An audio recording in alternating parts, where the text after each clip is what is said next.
The boat's hull groaned under the strain of rising current. Water slapped against its sides like impatient hands, and the wind tore through the dead trees like it was hunting something. Captain Eli Bennett gripped the steering handle tighter, squinting through rain-smeared goggles as he scanned the half-submerged town for movement. A mailbox bobbed beside a stop sign. A child's sandal floated by. "Come on," he muttered, not to the engine, but to whatever remained out there. It had been 3 days since the levees gave out. 3 days of wading through rooftops, hauling soaked families into his boat and delivering them to safety. But today, there were no cries for help, no waving arms, only the eerie quiet of a town being swallowed. He didn't stop, couldn't. His body was sore, his face chafed raw by the wind, but there was something else fueling him, something that had less to do with duty and more to do with need. The neighborhood he once knew by street signs and corner diners was now a maze of brown water and broken branches. The silence was the hardest part. It wasn't the absence of sound, it was the presence of stillness. As if time had abandoned this place too. The engine hummed under him, but nothing human stirred. He passed a red tricycle tangled in a fence and a flag twisted around a snapped pole. No radio signals, no survivors yet, just the echoes of what was Eli. Breath fogged against his rain-soaked beard. Even alone in the boat, he felt watched by memory, by guilt, by ghosts of missions he hadn't finished. That's what drove him deeper. Everyone called him a hero after retirement, said he had guts, said he had heart. But the truth was, Eli hadn't saved everyone. He lived on his houseboat now, tucked against the bayou. Not because he liked solitude, but because it was easier than being reminded. Easier than explaining why he never remarried, why he never brought another dog on board, why he couldn't walk into a Coast Guard station without feeling like a fraud. Rescuing people during the flood gave him something resembling purpose. But even that felt like trying to patch a sinking boat with a sponge. He didn't speak about what happened to his last canine partner scout, and no one asked anymore. He was fine with that. Or at least, he had been. Other volunteers had packed up, told him he needed to rest, that the shelters had been swept already. But Eli kept launching at dawn. He told them it was just to be sure. But really, it was because he couldn't bear stopping, because stopping meant facing the silence inside. He hadn't eaten much, slept even less. He just kept cruising through the wreckage, boat gliding over the streets where he once bought coffee and bait. If he could just find one more, just one person or pet still clinging to hope, maybe he could start to forgive himself. Maybe, and then, just as he turned the corner near an old levee wall, something caught his eye, a flicker, a shape. Eli slowed the engine. Up ahead, near the edge of a crumbled park, something tan was pressed against the wall. At first, he thought it was debris, then it shifted. Slightly weakly, his heart kicked against his ribs. He eased the boat closer, adrenaline waking him sharper than caffeine. As he got near, he saw it clearly: fur, soaked and clinging to. A thin, trembling frame. A dog. But this wasn't just any dog. She was tied, afraid, mud-caked leash wound tightly around a jagged slab of concrete anchoring her in place, like someone had wanted her to stay under. Eli's breath caught in his throat. The water had nearly reached her snout. One more hour and she'd have disappeared. His fingers shook, but not from the cold. He was too late before. Not this time. He cut the engine, grabbed the rope, and whispered as he stepped toward her, "It's okay, girl, I've got you now." Eli squinted through the sheets of rain hammering his windshield. His boat idled beneath a leaning utility pole, barely above the waterline. The storm had dulled to a steady roar, but his gut buzzed like a warning siren. That's when he saw it, just ahead, wedged against a concrete slab near the old levee. Something tan, still, too still. He leaned over the edge. A German shepherd, waterlogged and barely conscious, lay pressed to the wall as the current lapped around her muzzle. Her legs didn't move. Her body looked half submerged, half defeated, but her eyes were open. Barely his throat tightened. He kicked the engine into gear and guided the boat in closer, careful not to rock the hull too hard. There wasn't much time. One strong current, one more inch of water, and she'd slip under, unseen, unnoticed. But she was still here, and somehow, still holding on. Eli's boots sloshed as he stepped carefully to the edge of the deck. His eyes followed the line of the shepherd's soaked fur down to her neck and then lower. A leash, wrapped tight, caked in mud, anchored to a jagged piece of concrete shoved behind the levee wall like a weight. His stomach turned. Not an accident. Not a lost pet. Someone had done this on purpose.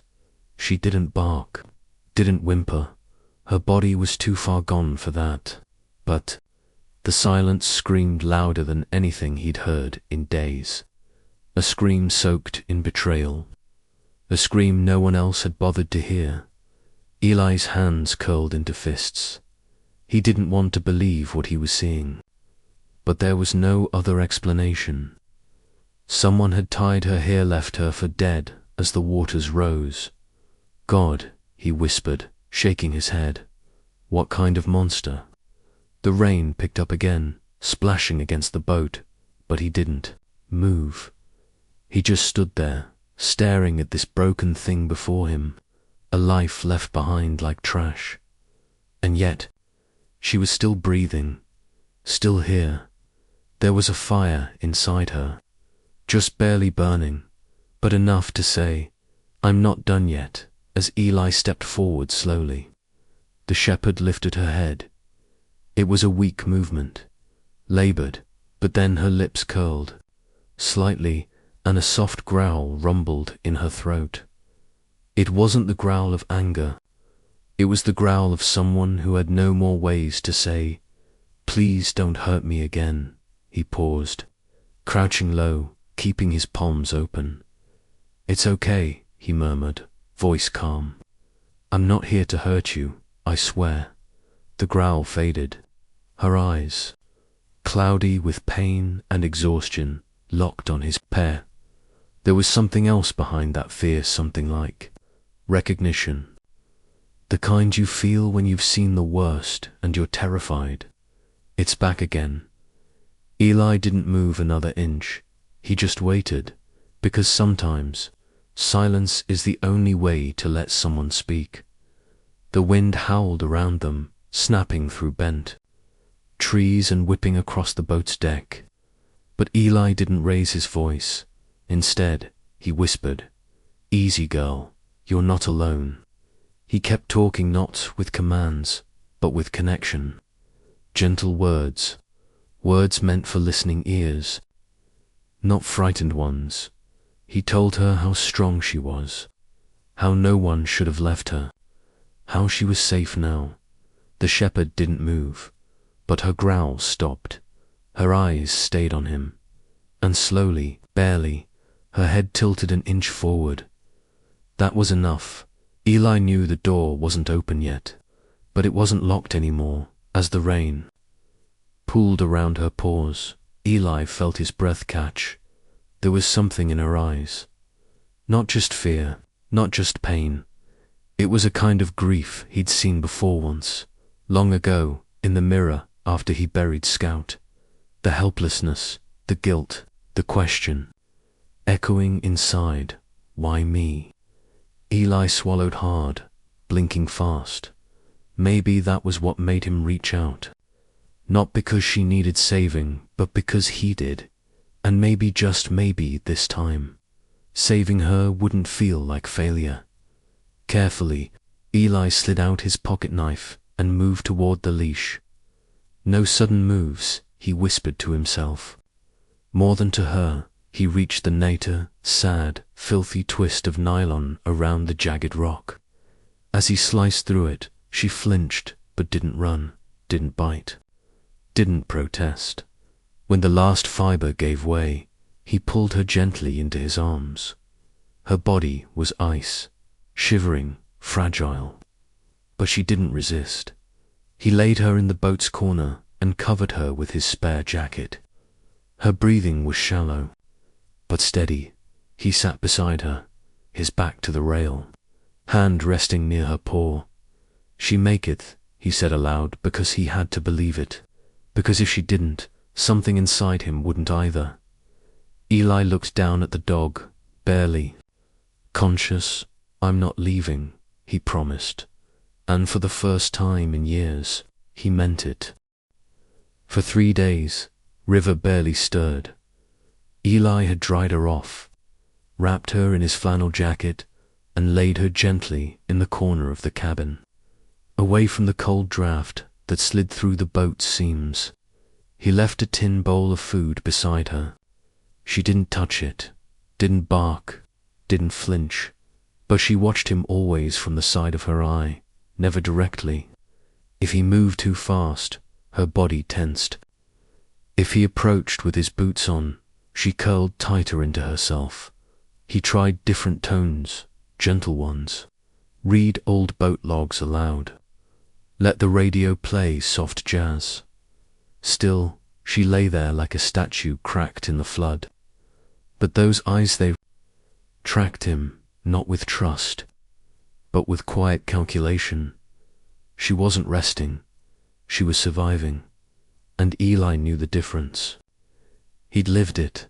It was on the 4th day, over coffee so bitter it could have stripped paint, that he looked at her and simply said, "River." It came out easy, like it had been waiting on the tip of his tongue.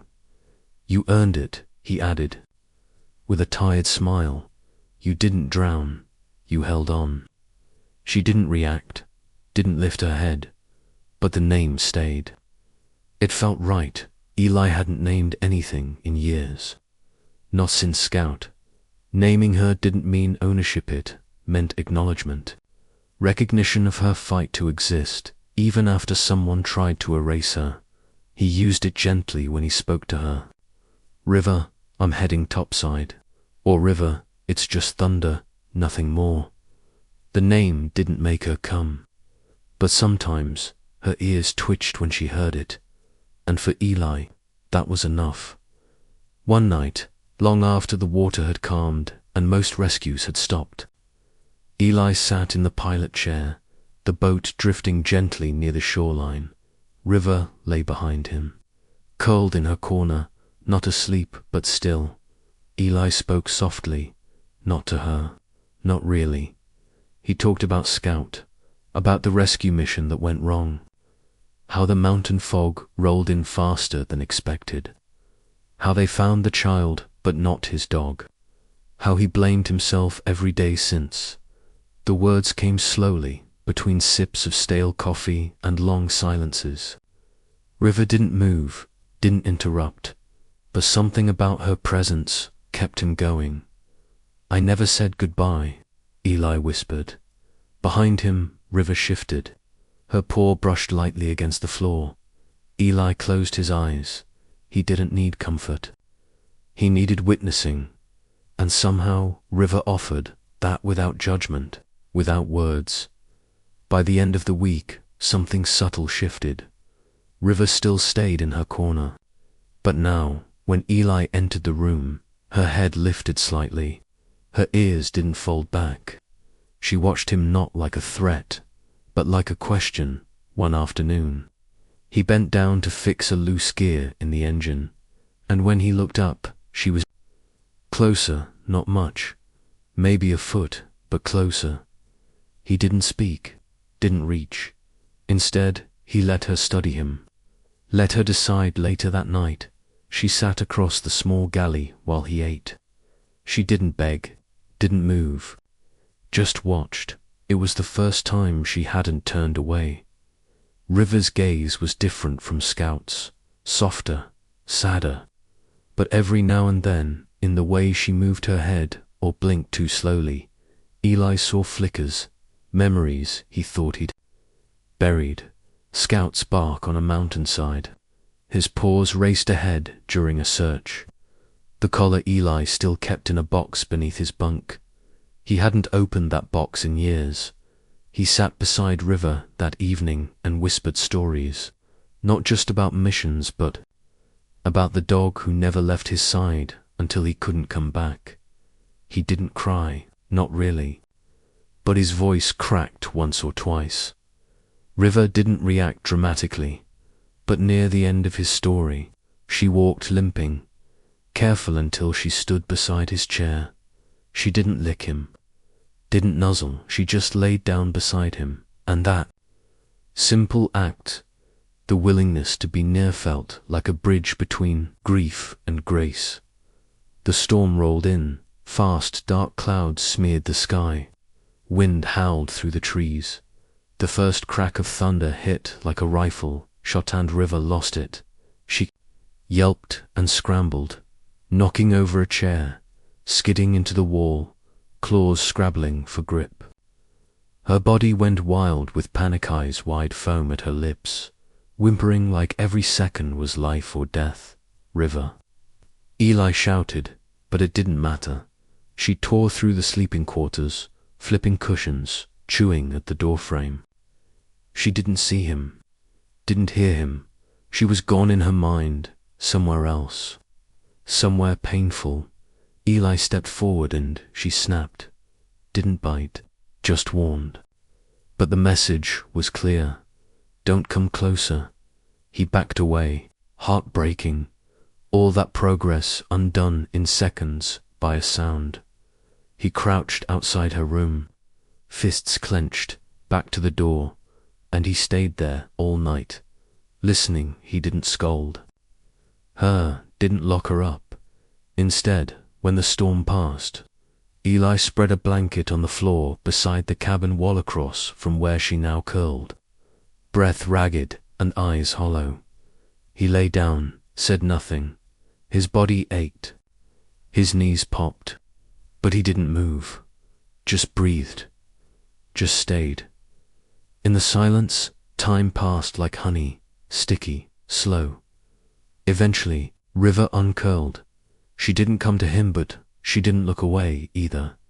The second night, he lay down again. The third, she crept closer. By the fourth night, she laid her chin on the edge of his blanket, and Ellie, without reaching, whispered, "You're safe, girl, even in the dark." The next week unfolded like spring thaw, small changes, soft ones. River began to follow Eli from room to room, not close, but not far either. She watched his hands. His voice became a source of calm, not fear. She began to eat next to him, sleep near him, sit by the railing when he read aloud. He didn't train her. He didn't ask for tricks or obedience. He simply let her choose, and she did. She chose him one morning, while Eli sipped his coffee by the deck. River walked over, pressed her nose to his knee, and stayed. He didn't say anything. He just set his cup down, reached slowly, and placed a hand on her head. She didn't flinch, didn't move. She leaned in. That was the moment. It shifted not from stranger to owner, but from one survivor to another, not tamed, but trusted. And that, Eli knew, was the beginning of everything. Eli slowed the boat as they neared the weather-beaten dock where he usually refueled. River stood beside him, tail low, gaze calm for once. Then she froze. Every hair along her spine stiffened. Her body pressed against Eli's leg, trembling, and then he saw him, a man standing at the far end of the dock. To still, to shore, as if he'd been waiting. Baseball cap pulled low, one hand in his jacket, the other on his belt. His boots were dry. His stare was not casual. Eli's gut twisted. The man's eyes never left River. River shrank back. Not out of shyness but memory. Something in her posture told Eli everything he needed to know before the first word was spoken. This man wasn't just anyone. He was her past. Eli's mind raced, flipping through memories like pages in a soaked book. That face. He'd seen it before in a news segment playing behind a diner counter a few months ago. A mugshot, a raid, a kennel lined with wounds, cages, and silence. A name, Kyle Griggs. Arrested for running an illegal dogfighting ring. Released on bail, and now, standing here, in front of him. Eli took a step forward, instinct bristling. River didn't growl, she just stared at the man, body low, chest heaving not from aggression, but from recognition laced with fear. Eli had no proof. Not yet, but he didn't need a courtroom to know evil when it looked him in the eye. She's mine, the man said coldly, stepping forward. Name's Sadie. Had her since she was a pup. You stole her. Eli's body went rigid. River backed. Behind him, pressing against his leg, she was tied to a rock, Eli replied, voice low. In floodwater up to her snout. She got loose, the man shrugged. I was coming back for her. Eli shook his head. No, you weren't. She's my property, Kyle snapped. I've got papers. You're harboring a stolen dog. Legally, he wasn't wrong. The shelters were overwhelmed. River had no chip, no tattoo, no proof dot. Just scars, just fear, just memory. Eli looked down at River, whose body trembled in silence. She didn't bark. She didn't run, but her eyes begged. Don't let him take me, and Eli's heart split.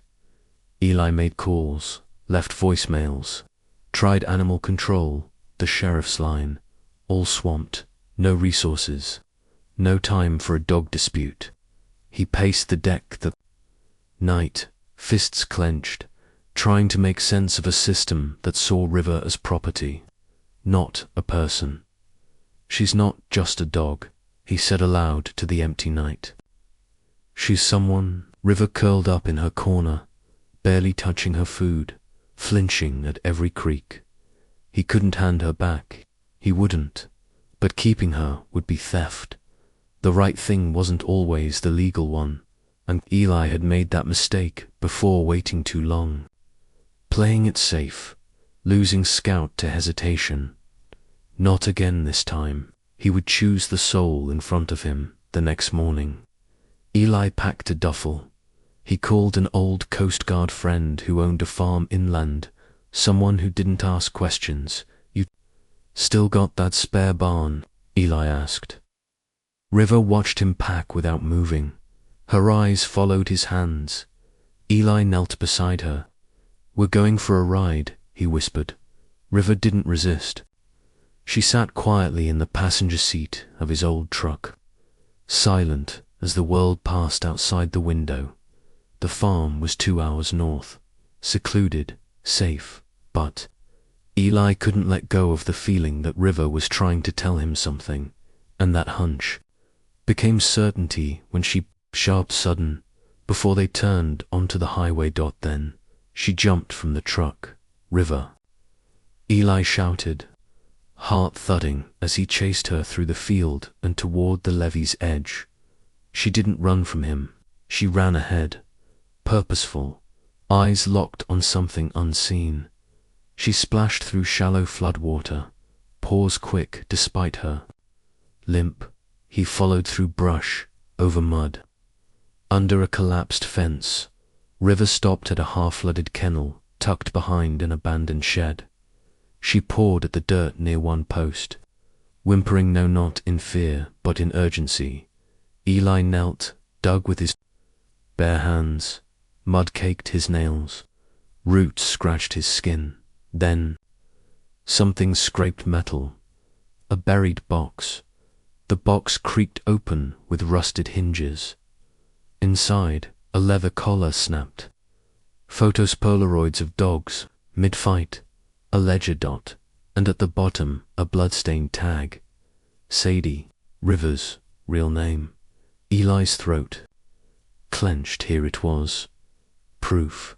A small grave of forgotten lives and Rivers' silent testimony etched in dirt. He looked at her. She didn't whimper, didn't flinch.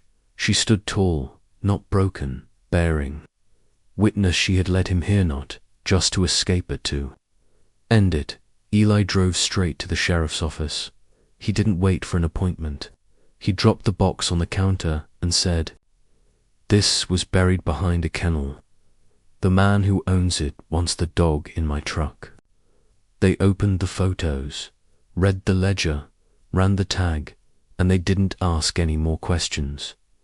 Eli turned to see River still curled in the back seat of his truck, eyes alert but no longer scared.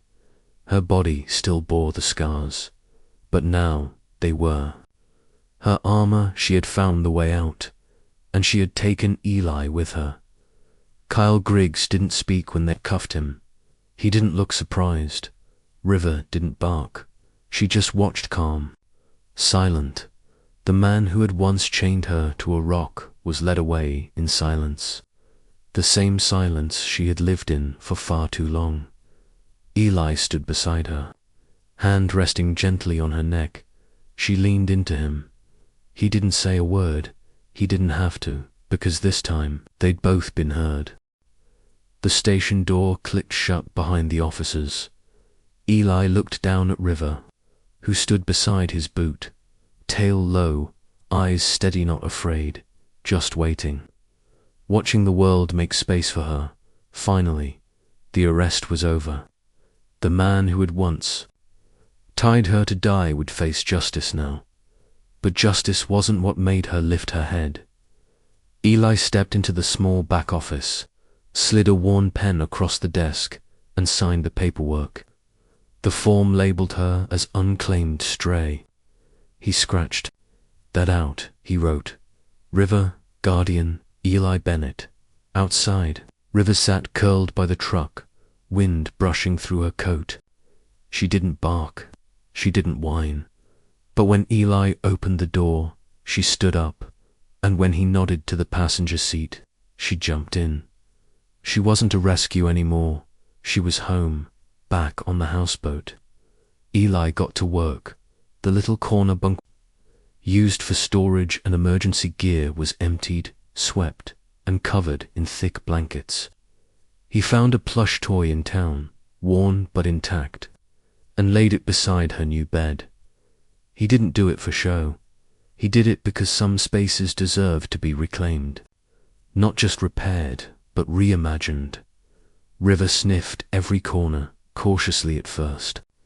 Then, as if claiming it by breath, she settled on the blanket, circled twice, and rested her chin on the edge.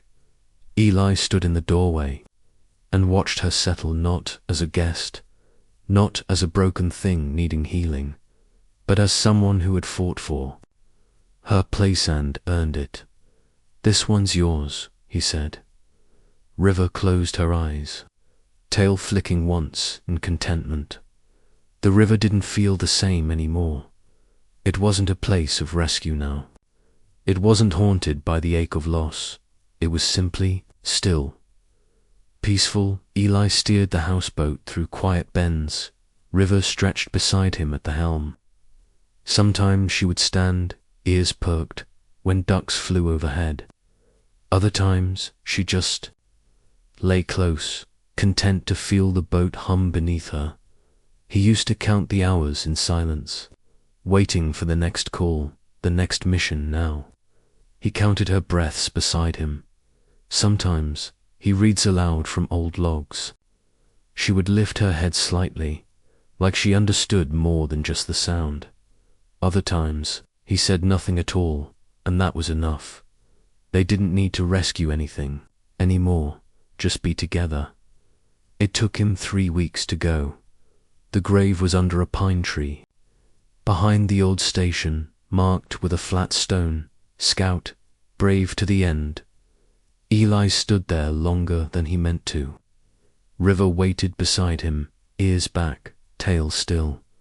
"I should have come sooner," he said softly. "I didn't know how."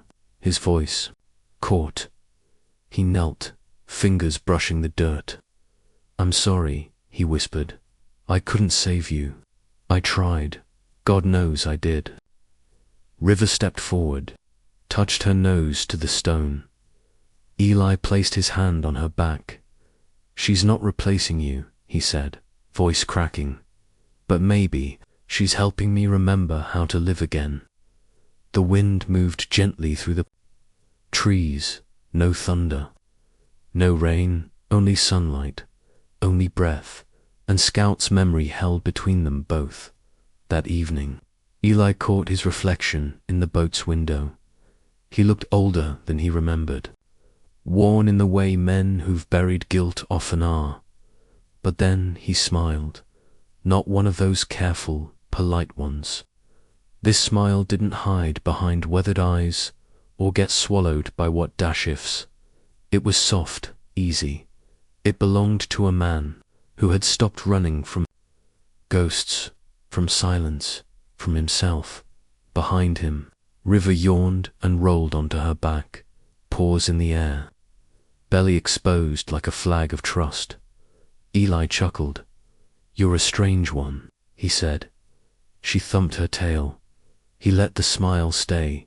This time, it didn't feel borrowed. It felt earned. The river shimmered gold as the sun rose behind the trees. Eli stood on the deck, coffee steaming in his mug, while River sat at the bow, her frame steady, posture proud. She looked out over the water like it belonged to her now, like she'd been waiting for the light to come not just across the sky, but across her life. He watched her, how the sun caught the curve of her ears, how her chest rose and fell in a peaceful rhythm.